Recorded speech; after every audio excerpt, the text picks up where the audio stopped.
Hey everyone, welcome to TheLines.com. My name's Nicole, and in today's video, we've got another March Madness history lesson for you. But before we dive into today's topic, make sure to hit that subscribe button down below, give us a thumbs up, and ring the bell so you know every time we post a new video. I don't know about you, but these are the kind of history lessons sometimes I wish I was taught in school, but nevertheless, now I'm here teaching them to you on YouTube. So we're learning either way. And today we're going to take a look at the history of the 4 seed versus the 13 seed. But before we dive into the history, got to give you a little PSA here. If you are planning to wager on March Madness this year and you have not signed up for BetMGM yet, you've got to visit TheLines.com because we have an insane deal for you, and you'll see it highlighted down here. If you bet $10 on an NCAA basketball money line, you can win $200 if either team makes a three-pointer in the game. You heard me right. Your team does not need to win the game. Your team does not need to be the one that scores the three-pointer. Just a three-pointer in the game, and you'll be eligible for that promotional credit. Remember, this is a new user offer, so check that out if you are a new customer to BetMGM. All right, let's take a look at the 4 seed and the 13 seed and who normally gets these seeds. When we're looking at the 4 seed, likely going to be given a ranking of about 12 to 20 by the Associated Press. These are going to be schools coming from power conferences or the next tier of conference over. When we're taking a look at those 13 seeds, like with the rest of the lower seeds we've looked at, mostly coming from smaller schools, non-power conference schools, and they're getting an automatic bid to the tournament by winning their conference tournament. So that's who is getting those seeds.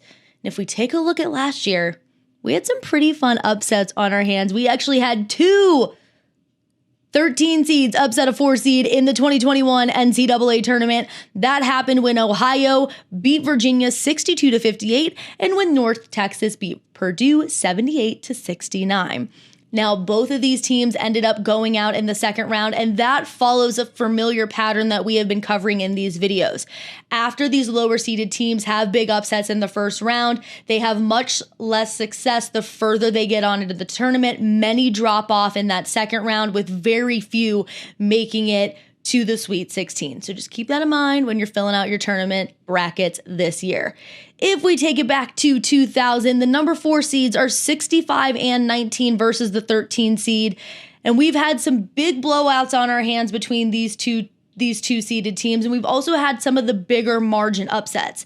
The big blowout came in 2013 when number 4 seed Syracuse absolutely destroyed Montana 81-34. Now, Syracuse was only a 13-point favorite, so if you had a spread bet on them, you were not really sweating this one. They easily covered for you.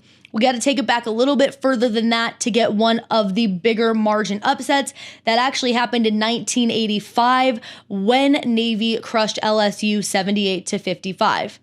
Speaking of the year 1985, back when the tournament expanded, let's go ahead and take a look at the stats from that year. So since 1985, a number 13 seed has upset a 4 seed 31 times, but only 6 times has a 13th seeded team advanced to the Sweet 16. There has never been a 13th seeded team in the Elite 8. Never. They have never advanced that far. Now, if we take a look on the flip side of the coin and take a look at how those number 4 seeds have performed in the tournament, they've fared a lot better. They have made it to the national championship game 3 times, but they have only won 1 time. That came in 1997 with the Arizona Wildcats. Now, number 4 seeds have advanced to the Elite 8 21 times and won 13 of those, but they are 3-10 trying to reach the Final 4. Now, again, the point of this is to give you a fun history lesson and also let this help guide you a little bit when filling out your March Madness brackets. But as always, do your own research. These are not the same players, the same coaches, the same conferences as they were back in 2000 and 1985. So you got to do your own research before filling out those brackets. Before I let you go, I also have to tell you that we have play.thelines.com up and running. These are daily free pick'em challenges where you can win prizes. We have one for the NHL, the NBA, the Players Challenge, UFC Fight Night, and so many more. Again, we are running these every single day. There are prizes associated with all of them, and they are absolutely free for you to play, so make sure to check it out. That about wraps it up for today's video. I will see you next time.